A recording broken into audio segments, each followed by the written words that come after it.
Urgência, escassez, prova social, reciprocidade, curiosidade. Provavelmente você já deve ter ouvido esses termos por aí. E mais do que isso, provavelmente você já deve ter escutado por aí que o marketing tem uma espécie de ferramenta, né? Uma caixa de ferramentas mágica aí para fazer o consumidor comprar. E junto com esses termos, logo vem a promessa de que é só usar o gatilho certo que o consumidor já logo vai passando o cartão de crédito. Mas e se eu te dissesse que não existe nenhum botão mágico que faz o nosso cérebro realmente comprar? Antes de a gente conversar um pouquinho mais sobre isso, se você é novo aqui, se você caiu aqui de paraquedas, muito prazer, eu me chamo Ariane Kausnick e sou uma marqueteira apaixonada por comportamento humano.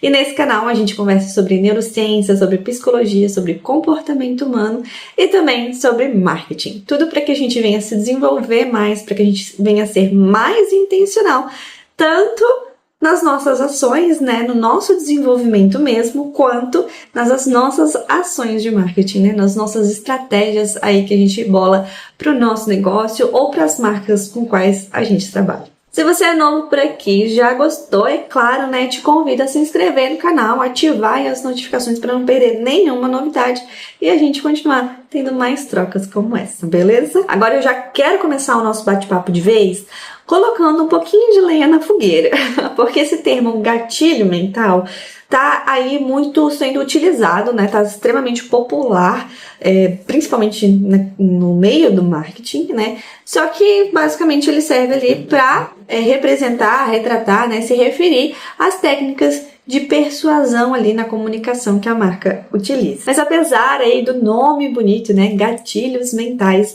na ciência não tem nenhuma categoria aí que comprove ou que represente de fato esses gatilhos mentais que seriam aí capazes de determinar alguns botões psicológicos e produzir compras. E olha que tem pesquisa sobre isso, viu? Agora, isso também não significa que esses estímulos produzidos não vão gerar alguns efeitos ali no comportamento da outra pessoa que está sendo estimulada, né? Eles até podem, mas o que a gente precisa entender é o mecanismo, né, que faz essa engrenagem rodar, né? O porquê, de fato, esse gatilho, né, esse estímulo realmente tem esse efeito nas pessoas. Ter essa clareza é essencial para a gente entender sobre comportamento humano, para a gente entender sobre o funcionamento até mesmo do nosso comportamento e saber conversar com as pessoas da melhor forma possível e identificar quando de fato um gatilho, né, um estímulo deve ser utilizado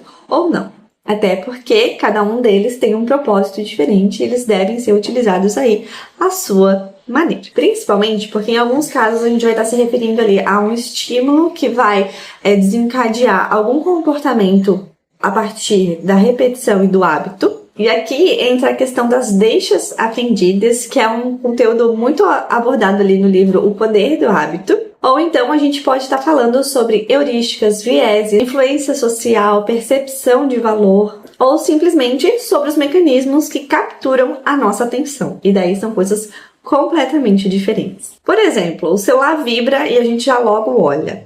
Isso acontece porque com o tempo a gente aprendeu que a vibração é um estímulo de que algo aconteceu ali no celular, que pode estar associado à possibilidade de uma nova mensagem, de uma notificação ou de outra informação importante, que vale ali a nossa atenção. Isso já virou um hábito, porque a gente nem precisa racionalizar sobre as ações que a gente está tendo em cima daquilo. Agora, um exemplo que não tem nada a ver com a formação de um hábito, nem com a repetição de um hábito ou qualquer coisa do tipo, é quando, por exemplo, a gente vai num restaurante que está super lotado, enquanto o restaurante vizinho está vazio. A gente não sabe, né, se a comida do que a gente está indo é melhor, se o atendimento é diferenciado, a gente não sabe ao certo o que eles têm de diferença, digamos assim, além da quantidade de pessoas que há em um e que há em outro. Ainda que subjetivamente essa informação ela serve como uma validação social, como uma informação social ali que a gente capta, porque a gente tende a julgar, digamos assim, que aquele lugar, por ter mais pessoas, tende a ser melhor do que o outro. Esse é o exemplo de uma heurística, algo muito comentado no livro Rápido e Devagar, Duas Formas de Pensar. A heurística, ela entra quando ela não tem uma certeza sobre a resposta, né, da situação, mas ela tende a julgar uma decisão em cima do que ela acredita que ela está observando ali, né? Então ela interpreta aquela situação e ela julga como correto, mesmo ela não tendo certeza. Aqui entre nós, eu tenho que ser sincera que eu não gosto desse termo gatilhos mentais, porque ele realmente, né, o termo gatilho dá a sensação de que a gente tem um botãozinho ali no cérebro que vai fazer com que a gente compre, né, com que a gente seja manipulado aí pelas situações, pelo que vai ser dito, enfim. Mas ao mesmo tempo, eu tenho que ser realista de dizer que eu não posso desconsiderar esses efeitos, porque os estímulos, eles podem sim vir a influenciar o nosso comportamento. Eles podem influenciar, por exemplo, a forma como a gente percebe determinada situação, quais informações a gente vem considerar relevante e até em determinadas situações considerar quais atalhos cognitivos a gente vai usar para processar aquela informação, sabe? E até utilizar para tomar uma decisão. A verdade é que a gente não analisa toda a informação que está disponível aí pra gente, ou toda a informação que a gente absorve, né, do zero. Sempre vai partir de algum ponto. Até porque a gente tem uma limitação de tempo, de informação e até de processamento cognitivo. Então, muitas das vezes, a gente precisa simplificar esse processo todo. É nesse contexto, por exemplo, que o Herbert Simon ele trouxe o conceito de racionalidade limitada, mostrando justamente que a nossa capacidade de racionalização acontece dentro dessa limitação de tempo, de informação mesmo e de capacidade de processamento. E também volta a entrar aqui a questão das heurísticas, né, que eu já mencionei, que são, querendo ou não, uma forma de simplificar aí o nosso processamento, simplificar a absorção de informações e até melhorar, né, otimizar ali o nosso processo de tomada de decisão. Esses atalhos cognitivos, eles não são algo necessariamente ruim, porque é uma forma de nosso cérebro economizar energia, porque o pensamento faz com que a gente gaste energia cognitiva ali, né, querendo ou não. Como se torna impossível analisar todas as informações, né, todos os estímulos o tempo inteiro, é uma forma que o nosso cérebro encontra para filtrar o que é mais relevante e tomar aí uma atitude de uma forma mais automatizada, né, mais objetiva, na verdade. Agora, eu quero ir além contigo, porque quando a gente escuta, né, falar sobre gatilhos mentais, a gente vê muitos termos soltos e explicações rasas. Meu objetivo aqui é trazer um pouco mais de profundidade sobre isso e entender como que esse gatilho, digamos assim, de fato estimula o nosso cliente, o que de fato faz com que influencie o comportamento, por que funciona do jeito que funciona, para que a gente realmente venha ter um pouco mais de clareza e ver se é de fato uma estratégia que é relevante para o nosso negócio ou não. A primeira que eu queria trazer aqui é a escassez, e ela está bem relacionada com aquela questão das quantidades limitadas ou das últimas vagas, e que é tão comum a gente ver. No final, por trás disso, tem uma questão de percepção aí de disponibilidade e também uma questão de percepção de valor. Quando a limitação é escancarada, digamos assim, a gente tende a ter um pouco mais de atenção sobre aquela oportunidade. Isso acontece porque a gente já vem aí com um sistema de fábrica no nosso cérebro que é uma questão de aversão à perda. Então a gente não gosta de sair no prejuízo de forma alguma. Quando a gente percebe que algo pode acabar e a gente não adquirir aquilo, a gente tende a dar um pouco mais de atenção para avaliar se aquilo ali de fato é relevante ou não pra gente. Isso acaba pesando na decisão porque a gente tende a dar até um pouco mais de valor quando os recursos são mais escassos, quando a quantidade de itens disponível é um pouco menor. Até porque entra uma outra questão aqui, que é a questão do status, da limitação propriamente dita de exclusividade, sabe? Então, tem várias nuances aí quando a gente vai falar da escassez propriamente dita. Um outro gatilho aí muito utilizado é a questão da urgência, que é quando há uma restrição ali, né, um certo prazo para agir. Essa pressão temporal faz com que a gente restrinja ali o tempo e o processo mesmo de tomada de decisão. Porque quanto menos tempo, menor a disponibilidade ali de comparar informações, de pensar com calma se é relevante ou não, e até faz com que a pessoa compre, querendo ou não, por impulso ali determinada coisa, porque ela não tem tanto tempo para validar se aquilo ali é necessário naquele momento. Um outro gatilho que eu separei aqui, que a gente tem visto muito recentemente, é a questão das provas sociais. Nossa, isso deu um boom faz o quê?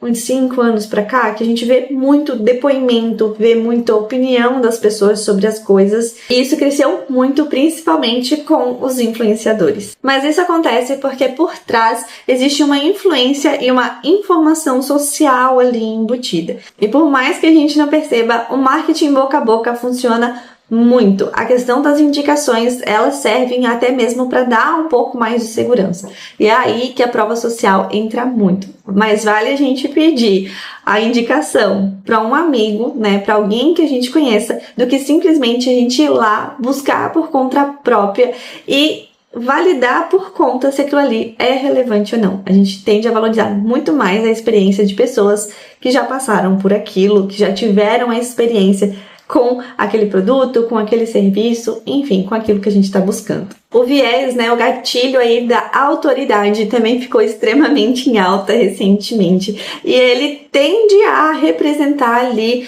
uma questão de conhecimento, de competência, de profissionalismo. Mas por trás ele representa de fato uma credibilidade percebida e traz também subjetivamente uma sensação de segurança, o que acaba, querendo ou não, reduzindo um pouco as nossas incertezas. Já que a gente não consegue avaliar, né, todas as informações de forma objetiva e racional, a gente tende a pegar aí essas nuances que representam e que podem caracterizar algo que nos dê mais confiança sobre aquilo que a gente está buscando, né? Então, a forma como se comporta, a forma como se veste, como fala, são sinais ali, né, que vão trazendo, querendo ou não, um alinhamento ou um desalinhamento com o que a gente espera pro profissional que a gente busca. O gatilho da reciprocidade tem muito a ver com a nossa tendência de retribuir positivamente algo ou alguém quando essa pessoa ou esse algo nos faz algo positivo em troca. Então, se a gente ganha o brinde de uma marca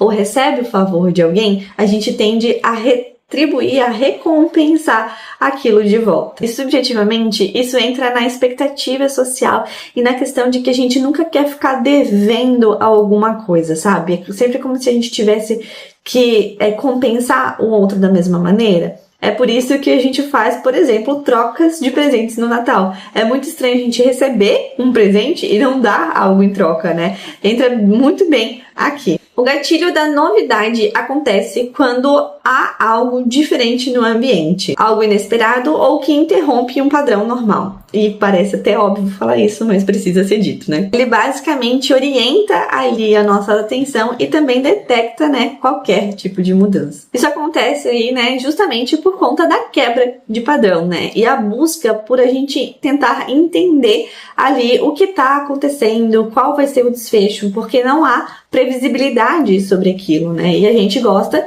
de coisas que são previsíveis. Então, por mais que aquilo ali acabe nos tirando da zona de conforto, a gente se torna curioso e busca e mais informações sobre aquilo para ver se é algo confortável, confiável, que vale de fato a nossa atenção. Aqui também entra a questão do status social, então a busca ali, né, por estar sempre com o lançamento, né, com o item mais novo, e também a questão das atualizações, né, de estar sempre antenados nas últimas notícias, por exemplo, nas últimas novidades, enfim, elementos bem subjetivos, mas que representam ali a nossa identidade, o nosso posicionamento, a nossa informação social, né, ou como a gente quer ser visto aí pela sociedade, querendo ou não. Um último gatilho que eu separei aqui pra gente conversar é a questão da repetição, que já teve até um videozinho exclusivo sobre ele, eu vou deixar fixado aqui nos cards. A repetição, ela é extremamente importante, até porque é através dela que a gente gera familiaridade e traz mais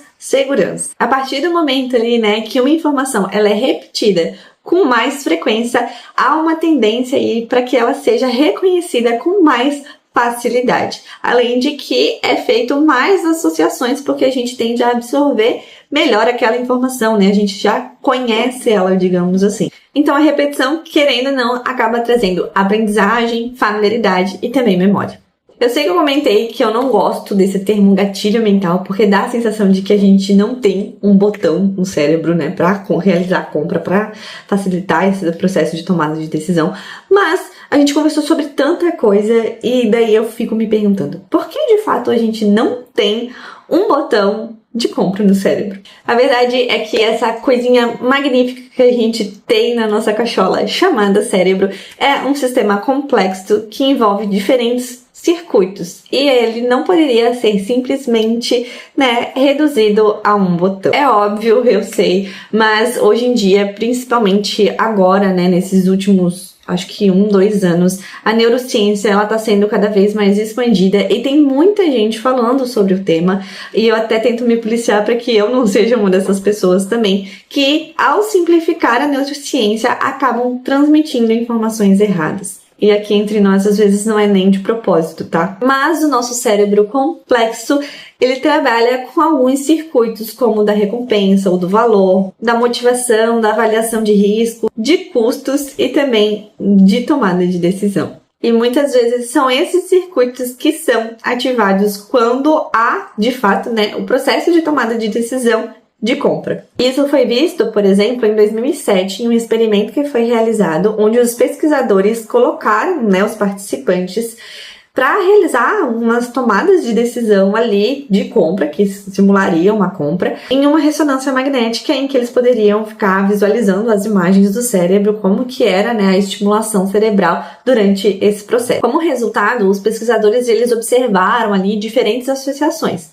Por exemplo, a preferência para um produto, ela ativava uma região cerebral chamada núcleo accumbens, que é a região responsável ali pela aprendizagem relacionada à recompensa, à atribuição de valor e também à motivação. Quando a questão era o preço elevado do produto, né, os preços excessivos, era ativada uma região cerebral chamada ínsula, que é a responsável pela aversão à perda, né? Então, a avaliação ali de riscos, de custos. Agora, quando o assunto foi a avaliação do produto, a área cerebral ativada foi o córtex pré-frontal, uma região que é responsável aí pelo nosso raciocínio lógico. E tudo isso nos mostra que não é simplesmente olhar o produto, ativar uma única e exclusiva região cerebral e, de fato, passar o cartão de crédito. Metaforicamente falando, é como se o cérebro fizesse uma jornada extremamente rápida em que ele tomasse essa decisão se perguntando se ele quer isso, o quanto aquilo custa para ele e se isso realmente vale a pena. É quase como se o processo de tomada de decisão fosse uma negociação interna. Então o cérebro ele não quer só saber se ele gostou daquilo, ele também considera o que ele ganha, se ele vai perder alguma coisa, qual é o risco envolvido, quanto esforço exige, se é confiável, o que as outras pessoas pensam sobre isso, se aquilo ali de fato combina com ele,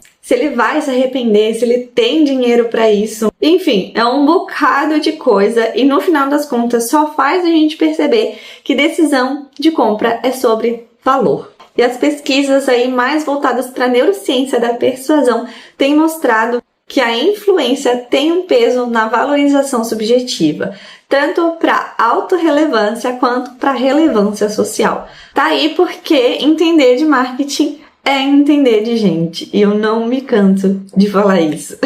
Com esse tanto de informação, eu acredito, né, que a gente já tenha colocado aí nossos neurônios para conversarem, e eu espero de fato que esse vídeo tenha te agregado de alguma forma, tenha te feito sair aí da caixa, tenha te feito realmente tenha agregado aí, né, enxergar um pouco diferente as coisas para se desenvolver e para ser mais intencional nas coisas que a gente faz, né, nas coisas que você faz aí também. Se você sente que mais alguém pode se desenvolver com ele, já compartilha com aquela pessoa que ele veio aí na sua mente agora, ou então já deixa seu joinha, porque isso faz o YouTube entender que o conteúdo é relevante e ele indica aí para mais pessoas. Beleza? Te vejo no próximo vídeo. Um beijão.